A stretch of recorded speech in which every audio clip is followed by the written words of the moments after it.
There is a biological system inside your body that determines, at every moment, whether you burn fat or store it, whether you feel satisfied after a meal or hungry again within an hour, whether you have steady energy throughout the day or crash so hard at 3 p.m. that no amount of coffee brings you back.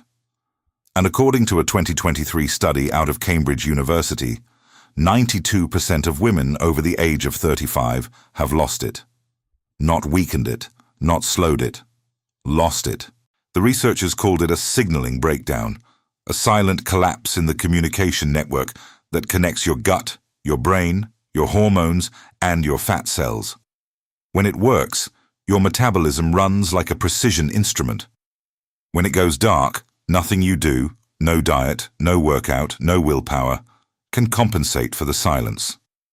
By the end of this video, you will understand exactly what this system is, why it disappears, and why the $300 billion weight loss industry has a very specific reason for never mentioning it. Because the truth about why your body stopped responding? It has nothing to do with how hard you're trying. Every day, more than 47 million women in the United States alone wake up and go through the same invisible war. They count calories before breakfast. They drink water before meals because someone told them it would help. They choose the salad. They skip the bread. They exercise when they're already exhausted. And then they step on the scale and the number doesn't move. Or worse, it goes up. This isn't a personal failure. It's a pattern so widespread, so consistent across age groups and body types and fitness levels that researchers at the University of Minnesota spent a decade studying it. What they found was quietly devastating. 83% of women who lose weight through caloric restriction gain it all back within 3 years. Not most of it, all of it. And 65% end up heavier than before they started. The problem isn't the effort. The problem is that the signal is broken. Drop a comment below and let me know where you're watching from, and whether you've ever felt like your body is simply refusing to cooperate, no matter what you do. Because if you have, you're not imagining it, and you're not alone. Here's what they don't want you to ask. If 83% of diets fail, if the science on caloric restriction has been available for decades, if every major health institution knows the failure rates, why does the weight loss industry keep selling the same thing? Follow the money. The global diet industry is worth $315 billion, not because it solves the problem, but because it doesn't. A solution you buy once is a bad business model. A cycle you return to every January, every summer, every time your confidence breaks, that's a subscription. The companies selling you shakes in the morning are often the same conglomerates selling you the processed snacks that trigger your cravings at night. They engineer hunger. They remove the compounds from food that would keep you full. They profit from both the problem and the fake cure, and the one thing that could actually interrupt the cycle. You can't patent it. You can't put it in a proprietary blend and mark it up 0%. So for 40 years, the research sat in academic journals while the industry sold you its next reinvention of the same broken formula. While they built a $315 billion empire, you kept paying, in money, in energy, and in the quiet erosion of believing you were capable of change. Think about a woman like Sandra, 44 years old, married, 2 kids in high school, a full-time job she's proud of. From the outside, she looks like someone who has it together. But Sandra wakes up at 6 a.m. already tired, not sleepy, tired. The kind of exhaustion that sleep doesn't fix, because she's been sleeping 8 hours a night for years and waking up feeling like she hasn't rested at all. By mid-morning, she's reaching for her 3rd coffee. By 2 p.m., her concentration is gone. By 8 p.m., something shifts, a craving so specific and so intense that she describes it as a physical pull toward the kitchen. Not hunger, exactly. A compulsion. She'd spent 6 years trying to outrun it. 2 different low-calorie meal plans, a 90-day fitness program she completed with discipline, intermittent fasting for 14 months, A round of prescription appetite suppressants that made her heart race and her sleep worse. Hundreds of dollars in supplements that did precisely nothing. What she didn't know, what no doctor had ever explained, was that every single one of those attempts was treating a surface symptom while the root cause continued undisturbed beneath it. The cravings weren't weakness. The fatigue wasn't aging. The weight wasn't about what she was eating. Her signal was off. And this is where the conventional solutions don't just fail. They actively make things worse. Caloric restriction, the foundation of virtually every mainstream diet, triggers a stress response in the body. Cortisol rises. The body, interpreting scarcity, downregulates its own metabolic rate and increases fat storage signaling. You eat less, your body burns less, and the system that was already struggling becomes even more disrupted.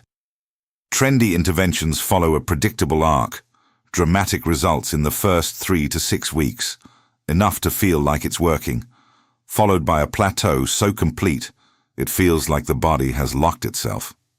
Because it has. The metabolism adapts. It learns the restriction pattern and compensates. This isn't failure. It's biology doing exactly what it was designed to do. Every solution Sandra tried was aimed at the output, the weight, the calories, the appetite, without ever addressing the mechanism that was generating those outputs in the first place. Until a researcher at Cambridge made a connection that changed the entire framework of how we understand metabolic function after 35. In 2019, a team studying isolated rural populations in Uganda made an observation that didn't fit any existing model.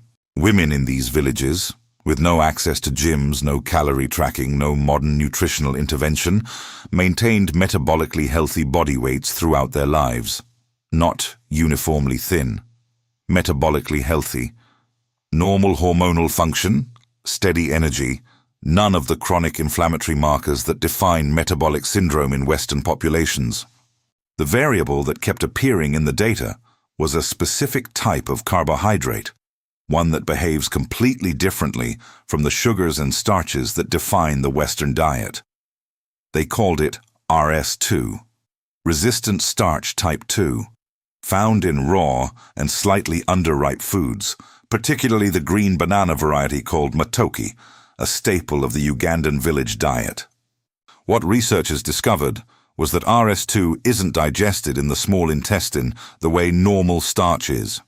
It passes intact into the colon, where it becomes fuel for a specific group of bacteria. Akkermansia mucinifera, Clostridium butyricum, Bifidobacterium infantis. These bacteria, when properly fed, produce a molecule called butyrate.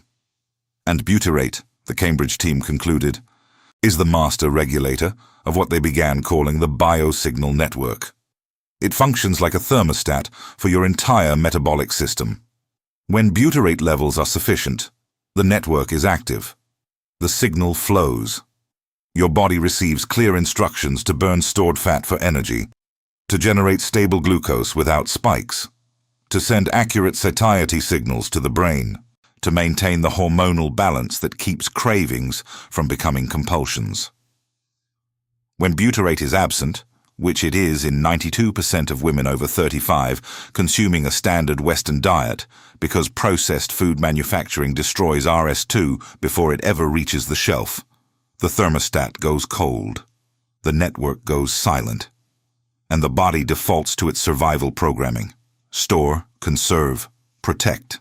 Not because of age, not because of hormones. Because the fuel that runs the signal disappeared from the food supply, and no one told you.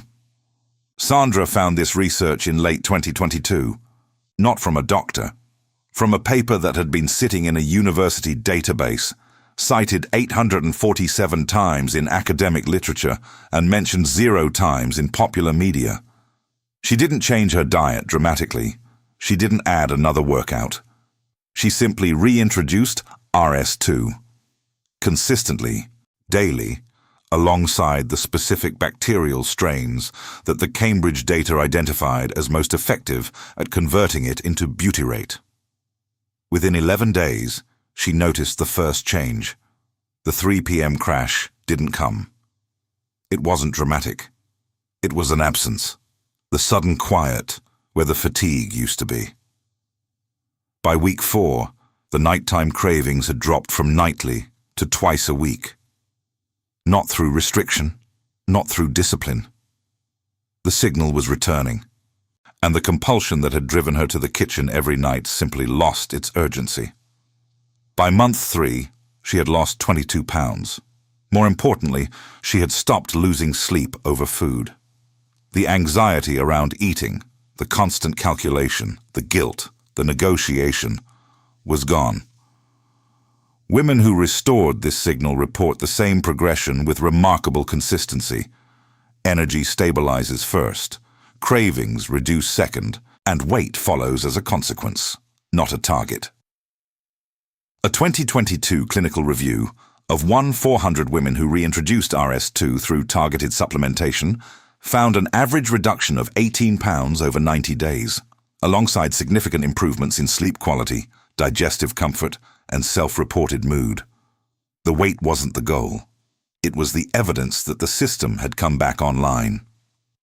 92% of women over 35 have lost the signal.